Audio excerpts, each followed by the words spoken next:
What's up, everybody? Welcome back. Friday morning edition of the KVO Collections Hobby Drive. Headed in on a cold but very nice. It's very refreshing out today. It's cold but refreshing day, and skies look pretty clear at the moment, which is nice. I'm hoping for a good weekend because I really want to just chill out. I want to relax, maybe go out and take some photos, develop some film, stuff like that. So hoping for a good weekend, but we shall see, because this has been a week of turmoil here in South Korea. And what I mean by a week of turmoil, like, to be quite honest, things have been pretty much the same for me, regardless of what has happened thus far. But at the same time, there's some crazy stuff that's been going on. If you don't know what I'm talking about, you can check it out on the news, because I'm sure you've seen it or heard about it. But anyway, so today, first time back in like a week, I guess it is. Kind of like, seems like my stuff is going to be getting to, oh, there's one person calling for dude to be done. He's standing out in single protest in front of a Christmas tree at 7:52 a.m. On a Friday morning in the near dark. So yeah, but anyway, so what I wanted to talk about today on my first video in a week, and that's sort of become a bit of a thing for me, doing like one video a week. But I don't know. I mean, to me, that's totally cool. Like, it doesn't bother me. I don't feel like I have to put out a video every day. I don't feel like I have to put out a video every 2 days, like, or even every week, just when I have time. This is a hobby, and hobbies are for when you have time to do something, and that's when I do it. I know I've become much busier recently. Been doing a lot of stuff at work, and been enjoying it, honestly. So that's a good thing. But yeah. So what I wanted to talk about today, though, is kind of business related. Now, it's something that I don't really get into, because I don't live back in the U.S. or anything. But and this is something that, like, it's not of a lot of interest to me, but at the same time, I do find the conversation kind of interesting at times. And what it is, it's about selling on eBay. And the reason why I'm talking about this is because, like, I get up every morning and I cook my breakfast and, like, take a shower and all that kind of stuff. And, while I'm doing all that, while I'm cooking, while I'm eating, not while I'm taking a shower, but I will listen to Bo, because I can't catch him anymore most of the time, because he goes live at anywhere from 10 to 11 p.m. most of the time. If he's on time, he's at 10 p.m. If he's late, it's 11 or so, a lot of the time. And I go to bed at 10, so most of the time I'm not going to catch Bo live in this wintertime season. But I do listen the next mornings, usually when I'm getting ready for work. And a lot of time, the conversations end up going into eBay and eBay sales and what can I do? What can I do? And I think that's cool. Like, he's there. He's trying to help people out, give some advice and stuff like that. That's the cool thing to do, right? So a lot of times the hobby evolutions end up seeming a bit like me, like a bunch of business people sitting around a table, talking business, talking shop, which I enjoy. I mean, I do that when I'm around other teachers. When I'm around other teachers, a lot of times we sit around and end up talking shop, talking about classes and students, and all of that. So I completely understand. But he gets a lot of questions about, like, what can I do, or what am I doing wrong, or things like that. And I think one of the things that some people, like, fail to, like, kind of glaze over in the whole grand scheme of things is that Bo is, he's well known in the hobby. Like, he truly is. Now, if we're like, you got your celebrities, right? You got your celebrities, you got your A-listers, B-listers, C-listers. I don't know where Bo would fall. I wouldn't call him, I mean, he's an A-lister in my book, but in the hobby, he's probably like a C-lister or something at least. And, I mean, he gets publicity for a lot of things, for his Cubs project, for his recent, find in a Goodwill pallet, things like that. So he has a following, and I think people sometimes don't really think about that too much. He's got a presence, he has a following, and a lot of people who I see that ask these questions. I don't know I don't know personally, but I would assume that a lot of them don't have that same following, and so he's built a brand, he's built a reputation, he's built a following. So that's going to drive a lot of his sales, like honestly. And as he sells, he's going to have return customers, right? So you've got to build that following, you've got to build that relationship and that brand. And I think a lot of people think, well, they kind of assume that like eBay is the brand, eBay is doing it, right? eBay is the way, right? And that's true to an extent, right? eBay puts the eyeballs there, potentially. It doesn't guarantee that you're going to get eyeballs, right? But if you're like him and you have a lot of listings and you have a lot of them at reasonable prices, and you have a following in the hobby community, and I'm not talking like somebody on Twitter who has 1,000 followers or even 2,000 followers.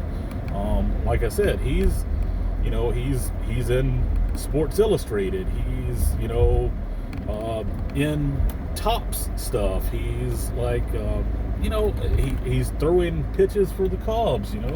Shit like that, right? So I mean, like, he's on the news. He's on shows.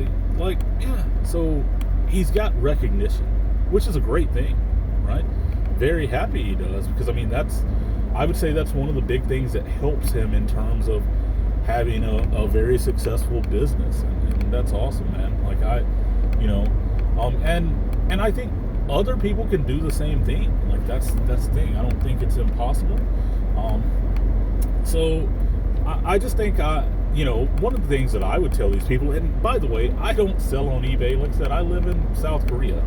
But I am going to talk a little bit about, when I used to sell. I don't sell anymore because I don't really open wax and stuff like that. So, I just buy for my collection. But yeah, I think a lot of times people underestimate, his following. He's got quite a large community. And that helps a lot. That helps, I would say, with his driving business to his store. Because I mean, it never fails that somebody in the chat, like on these daily, and that's another thing, he does this show practically daily. I mean, he misses some days, but that's a lot of publicity, right? He's putting that out there for eyeballs, right? So he's gonna get views, and he's gonna get views from people that don't follow him. And then they're gonna say, he's gonna say, hey, check out my store, 99centcards.com. And they're gonna go look at it, some of them, right? And then they're gonna buy. So that's the thing. You've got, in business, you've got to market yourself. You've got to put yourself out there. And otherwise, you're not gonna be successful in it. And he's good at doing that, so he's, being very successful at it, which is great. As for, one of the things that he mentioned today, like that really, I think this is another big thing that people have to consider, and that's, like your acquisitions. So if you're wanting to do cards as a business and stuff like that, I think you really have to focus on your acquisition of cards, like how you acquire them, where you acquire them, and most importantly, what you're paying for them. Because if you're paying like prices for cards to resell, but you're buying them at a price where you have to sell them at comps to even make a small profit, you're doing it wrong. Like, you truly are. You're doing it wrong. And the reason why I say you're doing it wrong is because if you're buying at a price point that's requiring you to sell it at comps, okay, at current comps, and then at that point you're making a very small profit, you're doing it wrong, because unless everything you have is the hottest selling right then, like basically within a day of you listing it, then yeah, you're gonna have a hard time, because as we know, with time, comps are generally, they're falling, right? Because a lot of times, you know, and I'm not saying that they're always falling, but a lot of stuff that people want to try to sell is falling, or it's stuff that just hasn't sold in quite a while. So comps are old, so comps are often less than what they were when the last time it was sold, you know, because people were looking for that deal. So, you know, I mean, I think, like, you have to be smart with your purchasing, right? And I know people rag on, like, dealers and stuff when they're like, oh, you know, paying 40%, 50% of comps and stuff like that. Oh, they ripped him off. But you got to understand, like, Uncle Sam's got to get his cut, right? So he's going to take his cut.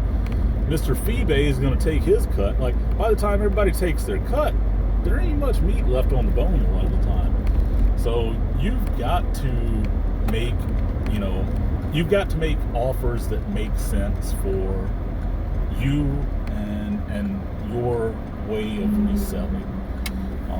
Now, maybe if you're selling directly, like, you know, maybe if you're selling directly to people, like not going through eBay and this and that and whatnot, who knows? Maybe it's like, maybe you can get away with it a little more, but paying higher prices. But at the same time, you know, who really knows? But yeah, I think you got to be smart with how you buy. And another thing, and what I'm about to talk about, what I'm about to say here, this goes to when I would sell MLB stuff here in South Korea.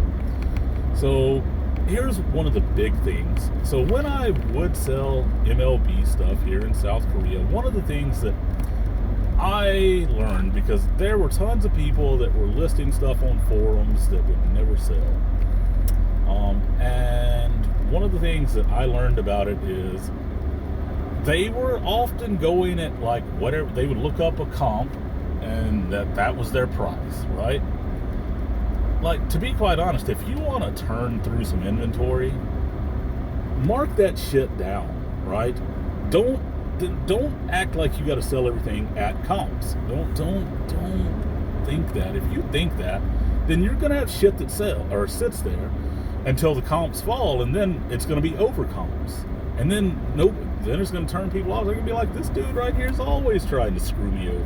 Like, he's never got any good deals. You know, so you've got to look for stuff like that. So I mean, honestly, a lot of times, like, I would look up a comp on something that I wanted to sell locally here on the forum, and I would look it up, and let's say it was $100 was the comp. I would price that shit at 80. I'd knock 20% off the top straight away, and guess what? That fucking card would sell within like an hour a lot of the time, and people would be like, "Oh, you're leaving a lot of money on the table." Well, you know, the thing is, like, that's possible, but I see the same card sitting there for 100, and it ain't moving.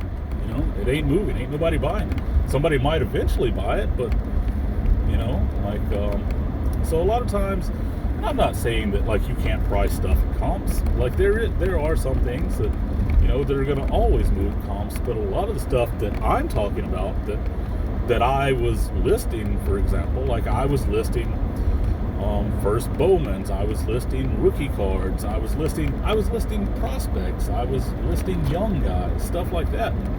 Man, they can be up one minute and down the next, right? And by the way, over the years of when I was ripping and doing that, like, yeah, Like, based on what I got for a lot of those cards and what they're worth now, even me, knocking 10, 15, 20% off the current fucking comp on it, I made bank compared to what they are right now. I'm talking about, I sold some cards for, like, say, I remember I sold one, I believe I sold it for $375. And that was coming off of comps by, like, probably, I want to say around 15% or so. Sold it within, like, I don't know, probably an hour of listing it. And that card now is probably worth about, $15. So, like, that's the way it is, right? So, maybe I could have made another $30 or $40 on it back then, but at the same time, I got a heck of a deal for turning loose of it in that short time period, because now it's pretty much worthless in a way. So yeah, right. I mean, that's the thing. Like, I think you gotta pay attention to how you price stuff, in that that you're not always just sitting there pricing everything in comps. And that's one of the things that Bo talks about a lot as well, is like, he has an idea in his mind, but he doesn't sit there like looking up every card. He will, he's kind of got an idea, and he's like, all right, this will be this will be this, and and he just sets it at that mark. Sometimes he's right, sometimes he's wrong, but at the end of the day, like, he does a lot of it in volume, and he has a good grasp on what a lot of the stuff is gonna move at, right? And he's also into a lot of the stuff at prices that can allow him, and that's the key here, I think, prices that can allow him to price stuff, under a lot of people a lot of the times. And I know some people are like, well, I'm listing cards for 99 cents and they're not selling, or I'm listing cards for $1.50 and they're not selling, and things like that. But, I mean, to be quite honest, you're likely listing the same cards that a million other people have listed for the same price, and you don't have the inventory and following that Bo does. Bo's got a lot of inventory, so people will go in, they will combine stuff, they'll build up an order over time, I'm sure, things like that. So, that's also going to help him quite a lot in a lot of the stuff, because, if somebody has, and I use COMC a lot, right, when I'm buying, and, like, I will go on and, like, I'll find a card or two that I want, and then I'll often click on the sellers, and I will see what else they have that I want. And I will look, and sometimes they'll be the lowest on some of the cards, sometimes they won't be, but I'll build up a cart of 10 or 15 cards, and then I'll maybe shoot over an offer that gets me down a little bit under what everybody else is doing on those cards, and generally they'll accept it, because you're sitting there with 10 or 15 or 20 cards, right? So you gotta be able to do that.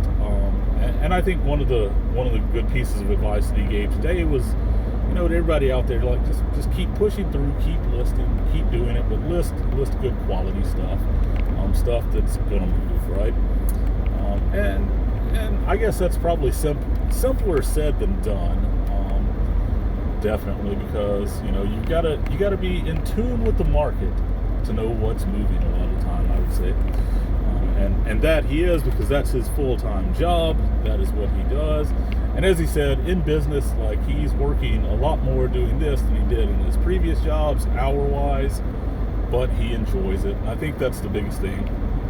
You got to enjoy the business. You got to enjoy doing it. And if you do, things will be pretty good for you. So anyway, that was a very long 20 minutes of me talking about selling on eBay and sales and stuff like that.